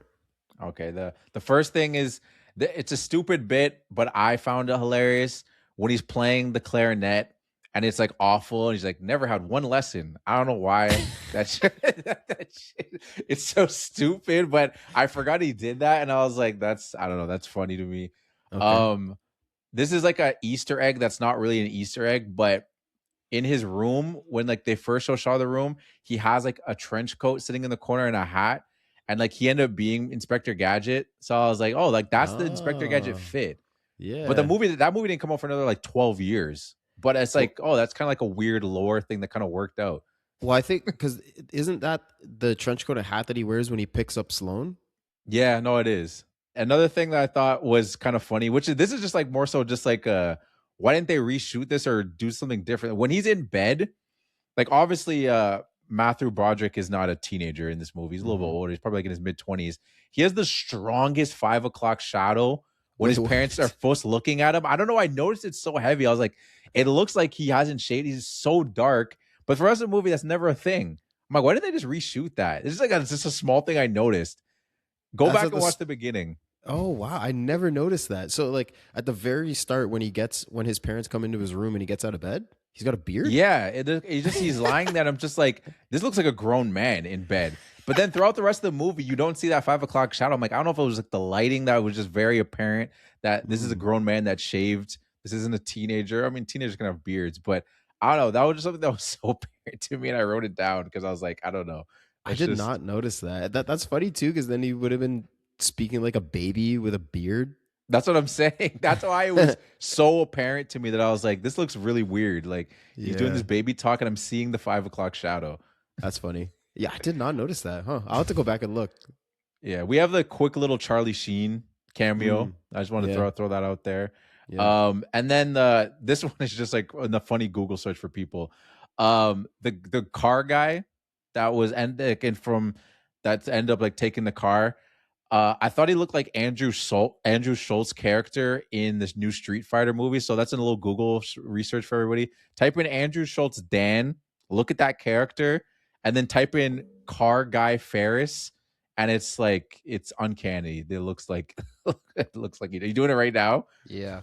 Andrew Schultz. Andrew Schultz Dan from Street Fighter, yeah. Because he has the long hair. Because otherwise Andrew Schultz doesn't have long hair like that. But he has long hair in that. So you seen it? Yeah. That guy who is that actor in something else? I mean, obviously you recognize him from something? Yeah. What is he in? I mean, Andrew Schultz just came to my head, but I don't actually recognize him for anything else. What's that guy's name? I'm looking in the cast right now. I have no idea. I literally put car guy, and Alan called him a grease monkey. So I don't think garage that's attendant. Okay, Richard Edson. What else is this guy in? You recognize him? Selected filmography. Damn, from the 80s. Oh, Do the Right Thing. He's Vito in Do the Right Thing. Oh, okay. That makes sense. Yeah, I think that's because I watched that movie recently? So I think that's what. Okay. Yeah, because I was gonna say I haven't seen Do the Right Thing in a minute, so that wouldn't have come to my mind immediately. Yeah. But okay, all right, that's a good one. And then I get the last note we already kind of talked about it, just like the whole end credit, post credit scene thing. That was kind of something that I remember as a kid, even like the whole concept of this movie, because I hadn't seen Annie Hall or any of those other previous movies. Like I wrote down, I was like, was Ferris the first thing to do this? No, there's a lot of movies that did this before, but not every movie that did it hit or had like a cultural impact that became like a popular movie. But like Blazing Saddles did it with like a Mel Brooks comedy. There was a movie called Alfie with Michael Caine, like a British comedy. They also did that, but They just well, Blazing Saddles pretty big, like in the movie space, but that Alfie movie with Michael Caine, I think it's more of like if you're a deep film person, you probably know about it. But I thought that was interesting. Yeah, I But don't know who was like the first one to ever do that. yeah, it's an interesting concept. When I saw this Yeah. movie, I'd never seen someone break the fourth wall to me, so that was just an appeal for it in itself for me when I first saw the movie. I was like, oh, that's weird. He's talking Yeah. right at us. Yeah, I mean it's just more creativity in an art space where, you know, that's the currency of the medium. I feel like if you can be the most creative, then if you could do something that's never been done before, and we, you know, there've been movies for almost 100 years now. Like if you can think of something that no one else has thought of, I mean, sometimes I guess like as technology advances, there's more things that you can do. So maybe you think of something that you could do that Hitchcock couldn't have done just because he didn't have the technology. But like breaking a fourth wall, you could have done from the jump. That's just an Yeah. idea. So like stuff like that it's always crazy to me when movies come out with brand new ideas, and I'm like, man, how has everything not been done yet? There's so many movies. No, so it's cool. true. Yeah, it is a weird thing to think about. It's like you can think of that with like music, or like how is like every song, like every theme of a song basically feels like it's been done, but there's always a different perspective. Mhm. You can always get it to be so niche that it feels different enough that where it's like, oh, we're in a new place. Like this is a movie that's like in Toronto, or a movie that's in a place in London that hasn't really got much love, or wherever. You know what I mean? So like it's Yeah. possible, but when you see it, you're always like, wow, that's crazy. They Never did seen something that new. before. Yeah. Yeah, I thought we were Yeah. done with new stuff. I thought we were. Yeah, honestly, yeah. Like I'm just looking for like quality these days. I feel like everything's been done, but that's just my peanut brain that can't think Yeah. of new things, you know? Last thing I have before we get into our filmies is I have a quick game, which is more of just like a blind ranking. I thought it was like it's like a Ooh. fun thing. You see the blind Yeah. rankings. I'm sure you've seen the Yeah, blind yeah. rankings on Instagram and stuff like that. So it's gonna be blind ranking teen comedies. Okay. And I did my best because I didn't ask you beforehand, because obviously it's a blind ranking, so I don't want to give you an idea what movies you're gonna get. But I'm pretty sure you've seen these 8 movies. Okay. So And based there's off 8 your of them. ranking, yeah, there's 8 of them. I went because I tried to do it in the time periods. There's 2 from the 80s, 2 from the 90s, 2 from the 2000s, and 2 from the 2010s. Okay. Try to balance it out like that. Nice. And I'm pretty sure you've seen these. Okay. So first, I'll just go with Ferris Bueller, because we're doing it. Where would you put that 1 to 8 without you knowing what the next movies are going to be? Yeah, I don't know what they are.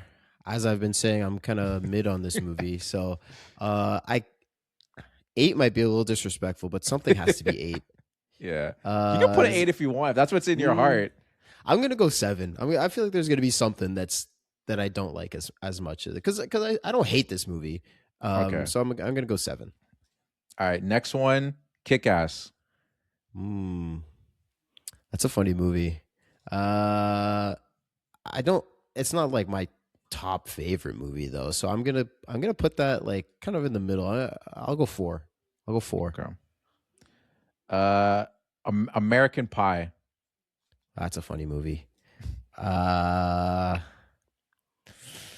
It's so scary to put this like right high on the list, because I mean that's the name of the game. That's the whole right? point. But, yeah, that's the whole point. I'm gonna go. I'll put it 3. I'll put it 3. American Pie at 3. Yeah. Scream. That's good. Not super high for me, but it's good, and that would be your number 1, I'm sure. I'm gonna put it 6. Put it 6. Okay. 21 Jump Street. What do I have left? You 8, got 5. 1, 2, 5, and 8. 21 Jump Street. I'm gonna go 2. I like that movie. That's a funny movie. That's a good pick. Back to the Future. 7. Now Ferris isn't 7. Oh, sorry. You only have 1, 5, and 8 left. 1, 5, and 8. 8. Because I like the movie. No, I'm gonna go 8. I think that's just more of a generational thing. That's I'm gonna go fine. 8. Napoleon Dynamite. I gotta go 5. That's one that like I like, but it's not my kind of humor. Like we were talking about early on, it's not like super my kind of humor. But Yeah. so I'm gonna go 5 with that one. And So then I hope last, this you one wanna- is good. It's number 1. The last one is Super Bad. Okay, I'm happy with that. I'll take that. Yeah, Number 1. Super Yeah, Bad that's is good. number 1. Yeah. All right, so you're okay. That's all. It worked out. I didn't throw anything like I was thinking. Should I just put something absolutely garbage on there and then throw it near the end and depending where your ranks, he's stuck with it. But I'm not mad with Super Bad at 1. That's not your bad. top 3 is Super Bad, Super Bad's 21 Jump Street, and American Pie. That's not anything to be ashamed about. Yeah, you're right. That's pretty solid. That's pretty solid. That's good. That was our first time doing that. Yeah. Great picks. Good Great idea. order. Yeah. Why have we never done that before? We'll continue to do that. I like that. That was cool. But that's all. That's all from me. So I think it's time to get into the family meeting. The Filmies. The Filmies. It's time for the Filmies.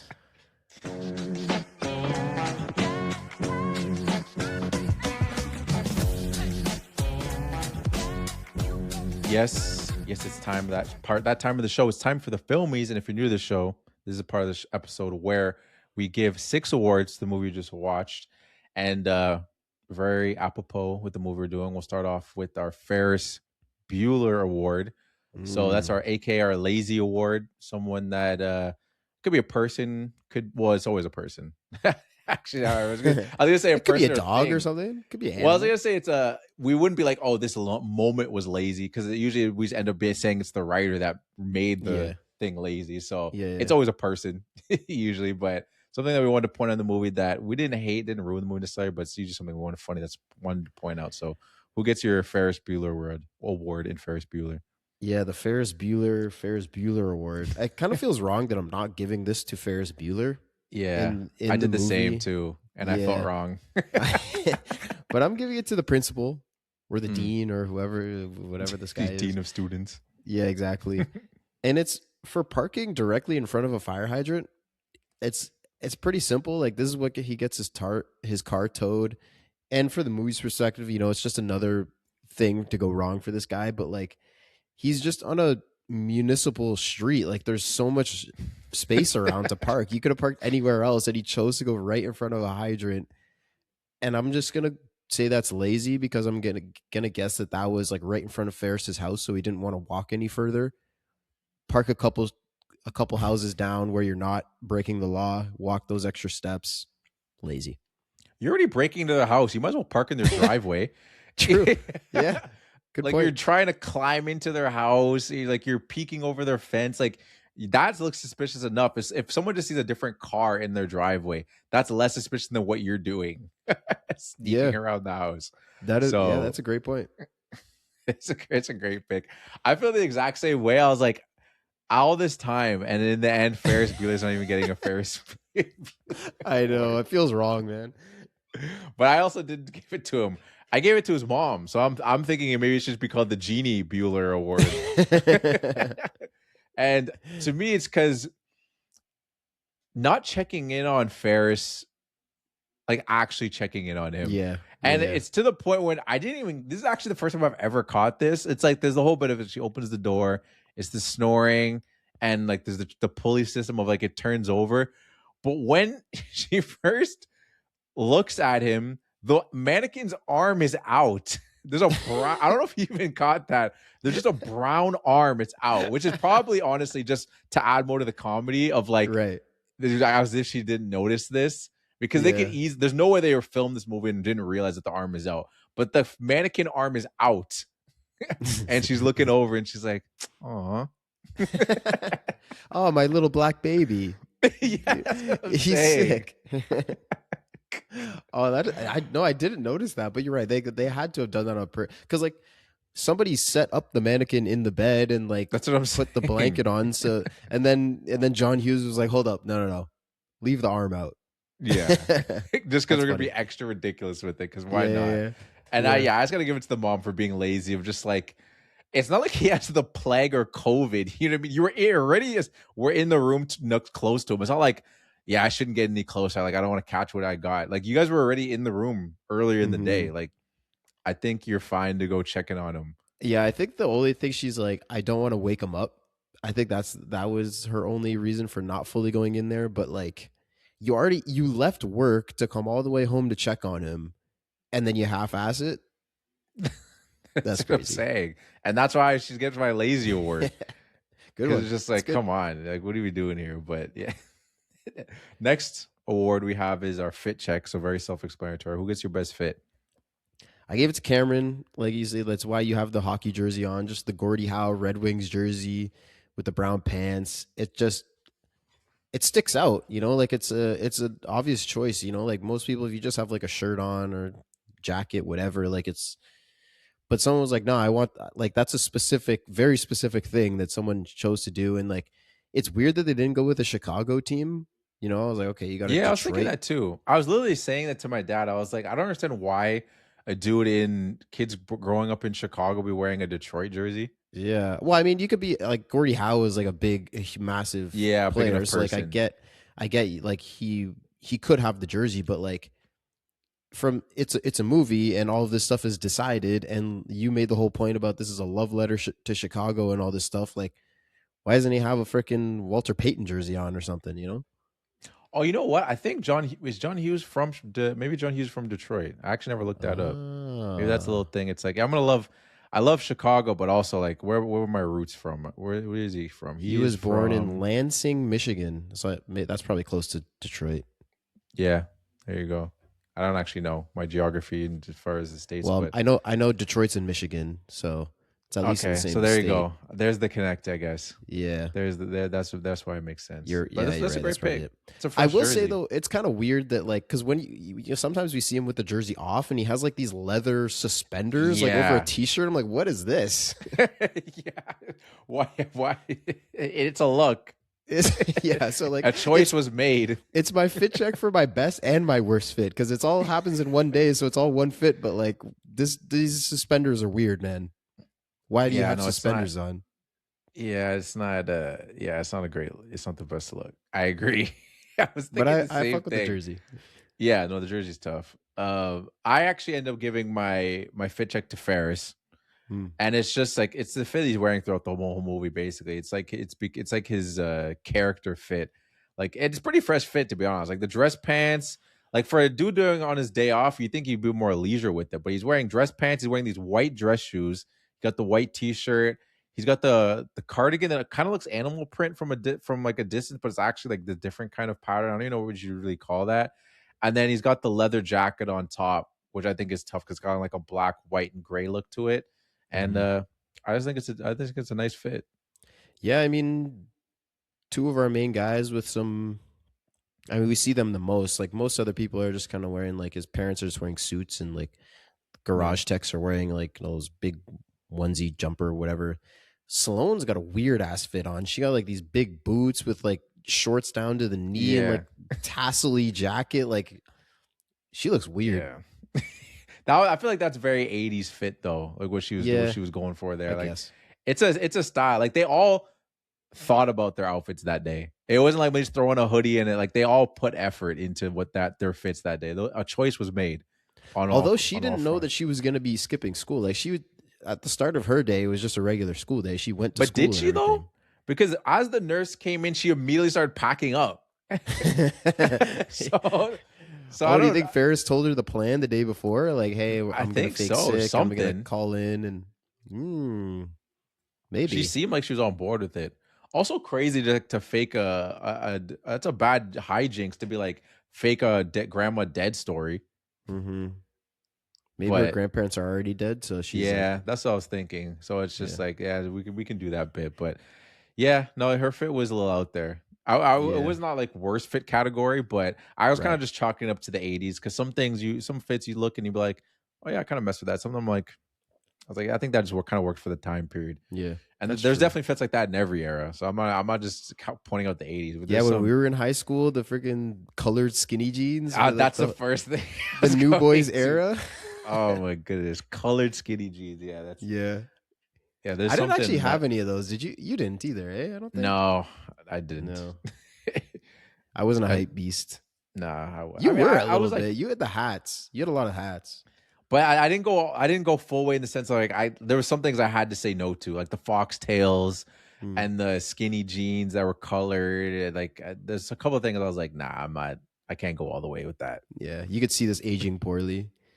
Yeah, exactly. Yeah. I mean, something probably still did, but overall, I was like, nah, that one's not. It's also just uncomfortable. I still want to wear tight, skinny jeans. That's just what wasn't the move for me. Yeah, how are But you supposed to pin drop in those, man? yeah, exactly.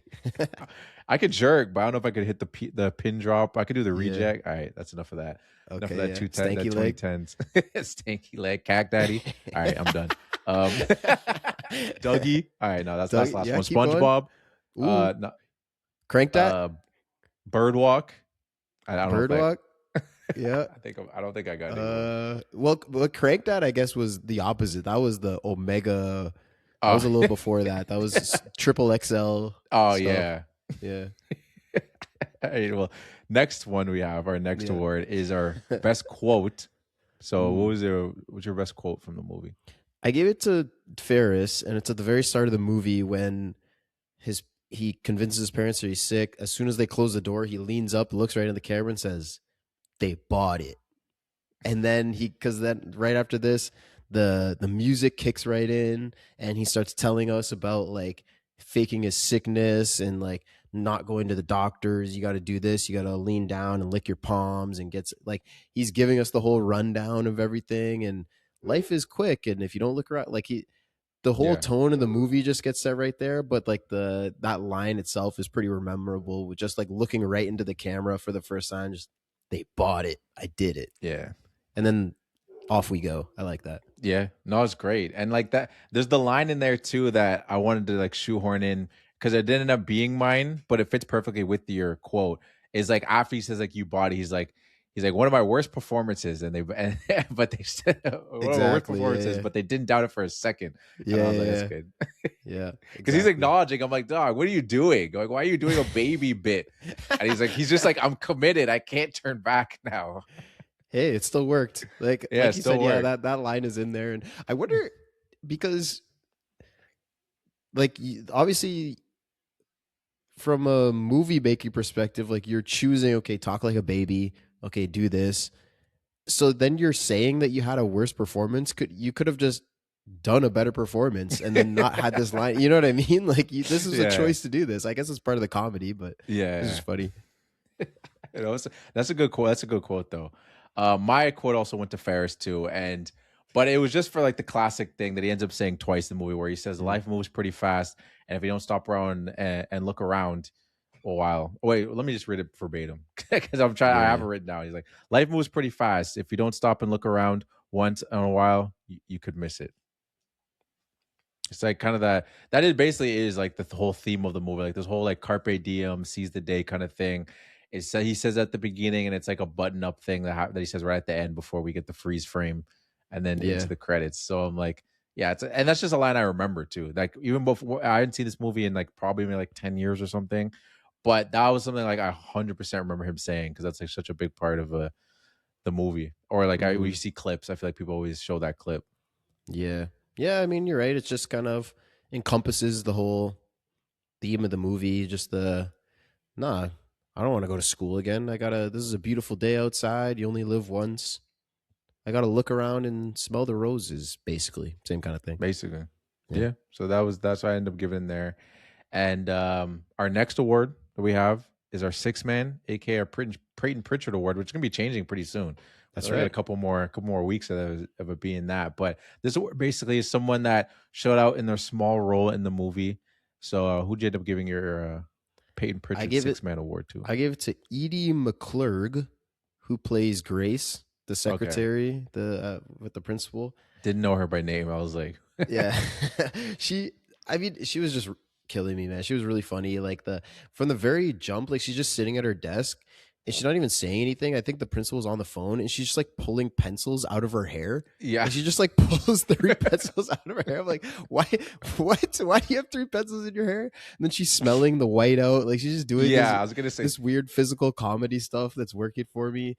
And then like just her energetic, like eccentricness when like Ferris calls in and she realizes that he's on the phone with who she thinks is Sloane's actual dad, and she's freaking out. And then she comes in and like gives the exposition to the principal, like, oh, like the sporties, the gearheads, the sluts, the geeks, they all love him. They think he's a righteous dude. She was great. No, she was great, which is also why she was my sixth Hey. fan. Let's go. Shout out. I wrote it as Grace though. So when you started saying that's her fair. name, I was like, who is that? I didn't know the actor's actual name, but I had that exact quote written down too, because that line killed me. He's like, I ever hear it's like, oh, he's very popular, Ed. The sportos, the motorheads, the geeks, the sluts, the bloods, the dweebs, the dickheads. They all adore him. They think he's a righteous dude. The delivery is so great. That's why I gave it to like the actress herself, because like you can write in the jokes, but like she's got to nail it home. Yeah, like the deliver. But like the innocent like boomer delivery on like they think he's a real righteous dude. Yeah, I know. So good. After categorizing students as sluts and dickheads, that's what really took me out. I'm like, that's crazy. These are children. Hey, she got her ear to the ground, man. She's like a spy in the school, I guess, because you know, like what kids in a high school, like when the teachers come around or the principals, the secretary, whatever, you're not like, you know, you're not spilling the beans on like what's going on and stuff. And I guess you can kind of the way like people dress, you can kind of maybe get an idea. Not saying that maybe not sluts, but like like the sportos and the gearheads. Yeah, that was crazy. But like if you see a guy like always in sports gear, you're like, okay, that's a sport guy, that's a jock. What's a dickhead though? You know what a dickhead is. Someone that's an ass, someone that's a freaking dickhead. You know, but I feel like there's not an attire for a dickhead. I feel like a dickhead can dress however they want. Well, like I said, she's in the streets, man. She got her ear to the ground. Maybe she has like some goody two shoes kids that like give her the intel. She's running like a ring, a spy ring in high school. I guess so. That's also crazy that she recognizes that there's bloods at the school too. There's the bloods. I'm like, damn. No Crips? I'm like, yeah. I mean, yeah, it's not that side of the city, I guess. Yeah, it's a red. She knows though. Red territory. Yeah, she tells. She's like, Ed, you can't wear blue. That's brazy, bro. What are you doing? Yeah, I told you, bro. Spy ring in the streets, ear to the ground. She's a six man for many reasons. That's why Cameron was wearing red, yo. Cameron's a blood. Exactly. See, that's why he couldn't have. Well, I guess Chicago, like the Blackhawks, they don't have a blue jersey. No, they don't. None of their sports teams are blue. That's why he couldn't do another. He couldn't do a Detroit Pistons. He couldn't have them in a Detroit because they have blue. So he's like, nah, I got to do a different Detroit thing. No, like, not at this school. No, not at this school. I'm gonna get freaking Swiss cheesed in the hallway if I wear a Pistons jersey. But shout out Grace. Also, the other thing too, where, yeah, there's so much delivery. But like when Jeannie comes in looking for the principal or the dean of students, then she's like, "None of your business. Get out of here." And then she walks away. What a little asshole. Yeah. Everything about Grace. Every time she was on screen, it was just fantastic. Yeah, I know she was great. Yeah, she was great. Second less award we have is best scene. So what was your scene that stuck with you from the movie? We didn't talk about this much in the deep dive, and I suspect it's because we might have a certified best scene here. But it's the car crash scene. To me, it's easily the most memorable. When I think about this movie, you think about just the idea of like, okay, we're gonna put a brick down on the car going in reverse to take the mileage off is just a funny idea, and like you could just see it coming as soon as you see the setup, the car up on this like post. And just it's going really fast reverse. You're like, oh, that's going through the window. Like I remember the first time I watched this movie, I knew that was going to happen. But the way Cameron just keeps kicking it and his whole arc coming around, you know, like Cameron, he's so innocent and likable. So seeing him take a stand against his dad, like you just really enjoy, you really feel for it.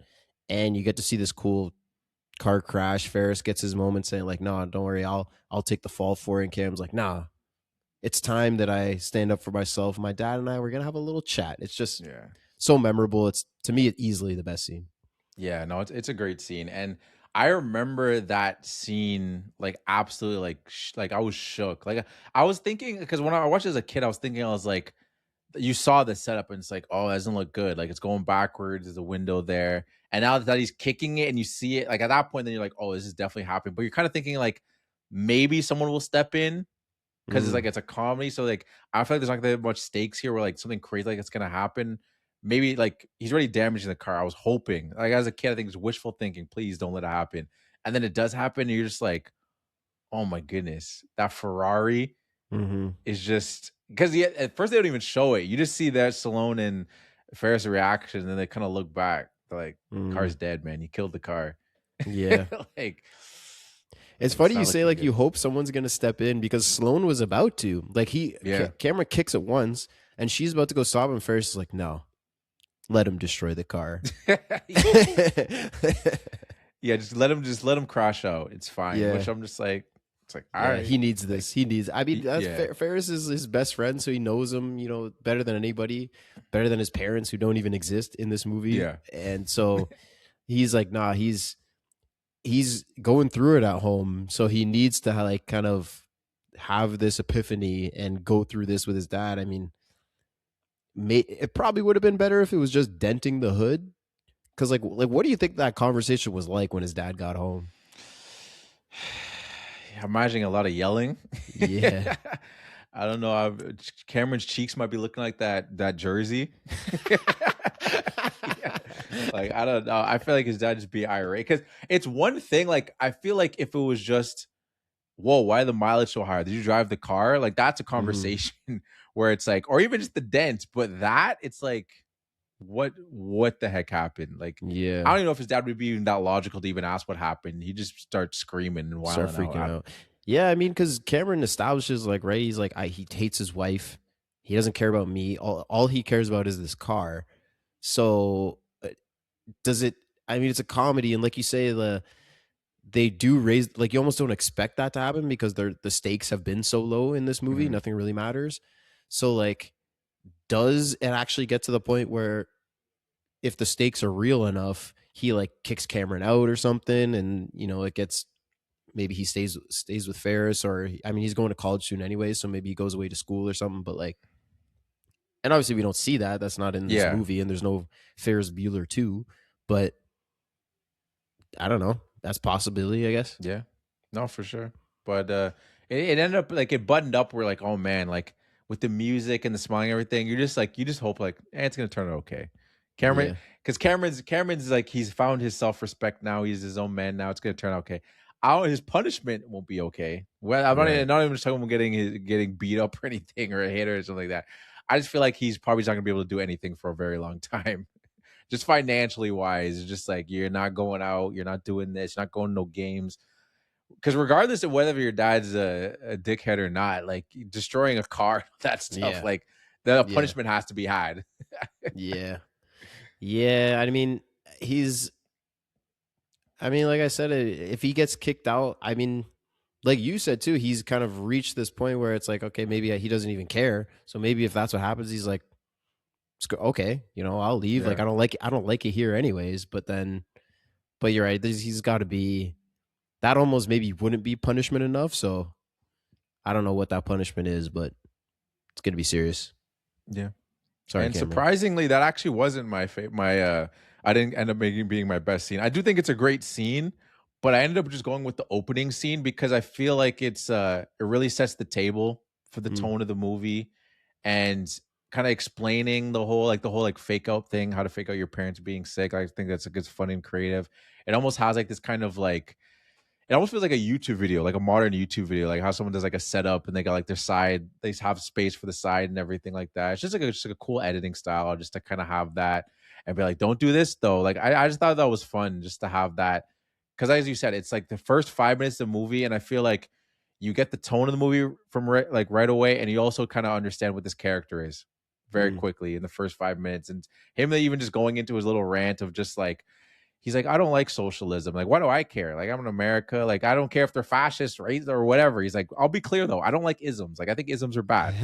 Like, there's the stupid shit like that. Him like with his hair and like the random thing of like he's showering, but like he covers when he starts like doing like his junk. But I'm like, what? We're not down there anyway. Like, I don't know. Like, it's just like something stupid like that. And that's the first time he says the whole life moves fast line. So that was actually ended up being my favorite scene.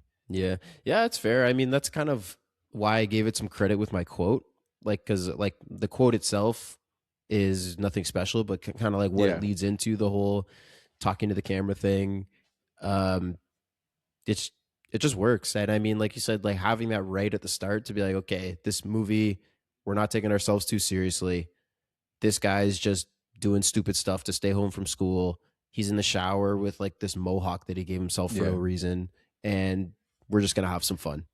Yeah, and that's why I like it, because it really sets the table for the movie. So that was my best scene. But last but certainly not least, we have our MVP. So who gets your MVP award? John Hughes gets my MVP. I mean, as we were just talking about, like the tone, I think really, really works. The recurring bits are really charming. The Save Ferris and everything. Cameron's arc is so great. He wrote and directed this, so like that stuff is phenomenal. All the needle drops, I honestly thought about giving it to like whoever did the music for this movie, but I feel like those were his decisions. All the songs to get in that he introduced into the movie, like when they go and see the car for the first time, it's like that, like that stuff is just no, that's another part of the movie that I always think about too. That song, I have a list here of a few of them. So there's that one when they pick up Sloan and then they're driving into the city. I don't remember like the exact song, but I remember it's just like a really upbeat thing where it's like, okay, we did it. Like we got Cameron, we got Ferris, we got Sloan out of school, we got the car. Let's go take the city. And it's just like upbeat and happy while we get all these like drone shots of the city. When his mom comes home and like she's walking up to the door, she's gonna check on Ferris. We know that he's not there, and it's like a horror music that starts playing. So it's kind of like bah, bah, bah, bah. Like, oh my god, he's gonna get caught. That stuff really works. When the garage guys like steal the car, because we come back to them a couple times of them just going for joyrides. One of them is the Star Wars song. It's slow mo. It's bah, bah, bah. And then like, they must have paid a fortune for that, but like that's just a really just to get all the songs in there. I mean, they had a Beatles song in there too. Like that's what that was the last one, the twist and shout at the parade. Yeah, like there's just so many great music choices. So I'm giving John Hughes a lot of credit for that. No, for sure. I wonder if it was probably cheaper back then, maybe, to get the songs. I feel like nowadays people don't. I feel like when you're ever watching a TV show or a movie, usually you're not expecting songs that you know, for the most part, or you get like just one, and then the rest of the thing will just come be like generic songs or like someone made an original score. But you don't get too many needle drops because maybe it was cheaper back then, or they were just like, this is what we're using the budget. I mean, it has a $5 million budget. In 86, like if you cover that for inflation, that's still probably not that much. So you're right. It probably was cheaper back then, but like that was obviously a conscious choice. Like, no, we're going to throw all these fun songs in there. Like, and I mean, there's a whole performance of it at the parade, at least the twist and shout one. Some of them are just kind of in there for the that one comes back a couple times. So that was another big one. But that stuff the music is very memorable from this movie. 100%. From this movie. Even like when he's doing the dash, like I actually didn't actually look up to see what the name of that song was, but the Run Home, the song that's playing during that is great. And there's even like when he jumps off the trampoline, like the slow mo, like this. I don't know the name of that song, but that, and it's funny because like Family Guy did like a bit on that, so I immediately thought of the Family Guy bit, like Stewie's running somewhere for some reason, then he jumps, and then it's a slow mo. I'm like, oh, they're doing the Ferris Bueller thing, and what was the running home thing? The funny bit of him going through the house and stuff like that, and then something smells good. The one where he passes the girls in the bikinis, and it's just like Ferris Bueller. I'm just like, you have a girlfriend, man. What the hell? You just asked her to marry you. Come on, Ferris. And everybody knows you in this city apparently, so you don't get to introduce yourself. Yeah. It's just funny because it's like, it's a time crunch, right? Like, gotta get home as fast as possible. Like, oh, I got time for this. Yeah, exactly. Yeah. That's why it's so funny to me, because I forgot, but I also remembered at the same time. I was like, oh man, he's got to do that dash. As soon as I saw the girls in the bikinis and running past, I'm like, he's coming back. Yeah. I was like, oh yeah, he's coming back. Ferris Bueller. I also like how he's a two-name guy. He's not. It's always Ferris Bueller. It's not like Ferris Bueller. Oh, you know Ferris Bueller? How many Ferrises are there? I feel like it's a very like that's not a common name. It's a good point. I actually never really thought of like the fact that he always introduces himself as Ferris Bueller. But the whole save Ferris thing, so like not everybody else does it, but he's That's just like, fair. nah, I'm Ferris Bueller.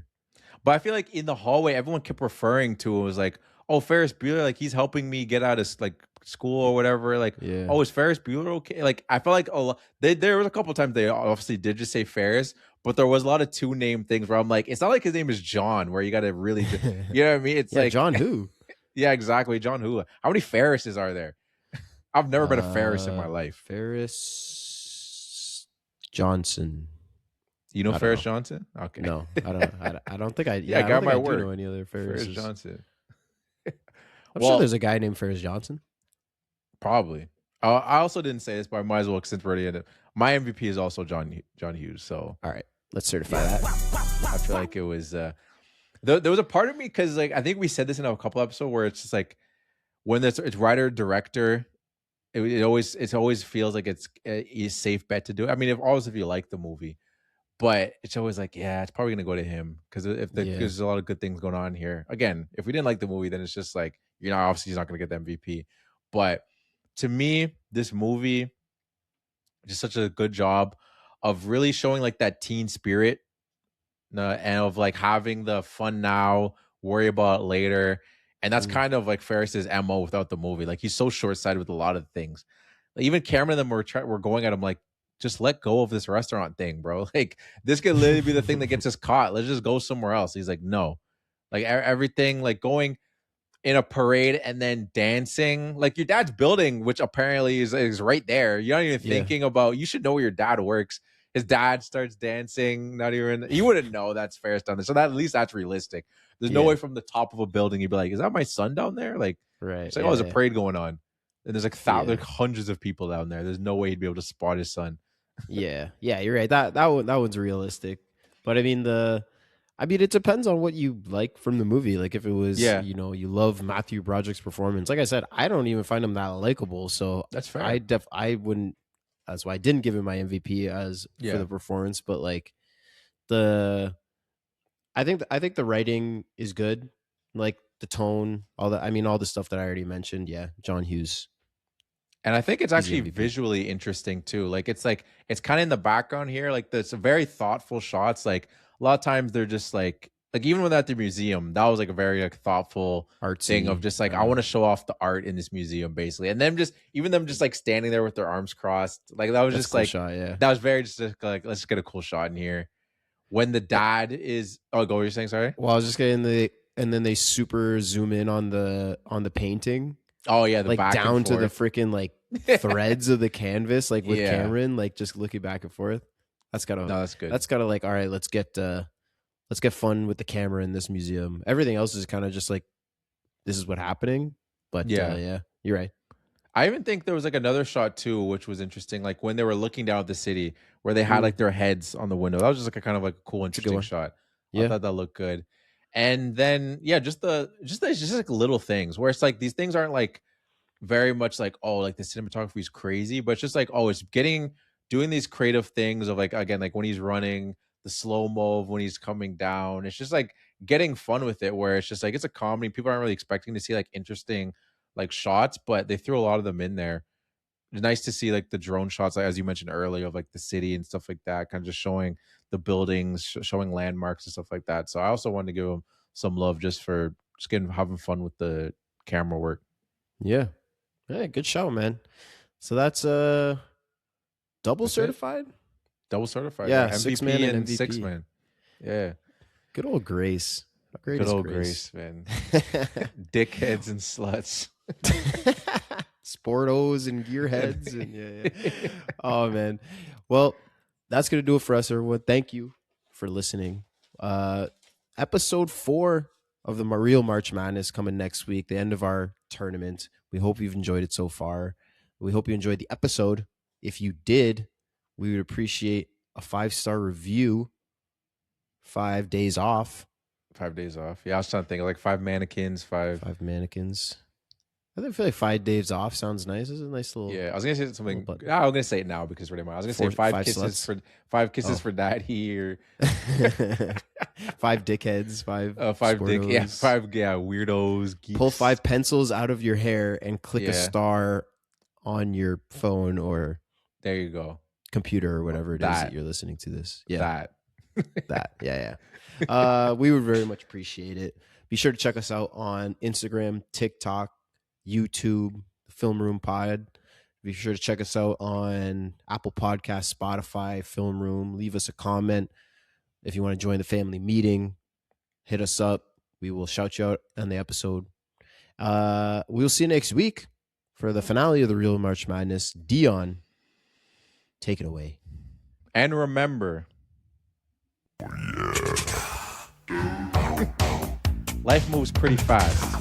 If you don't look around once in a while, you could miss it. You sure could. And peace out.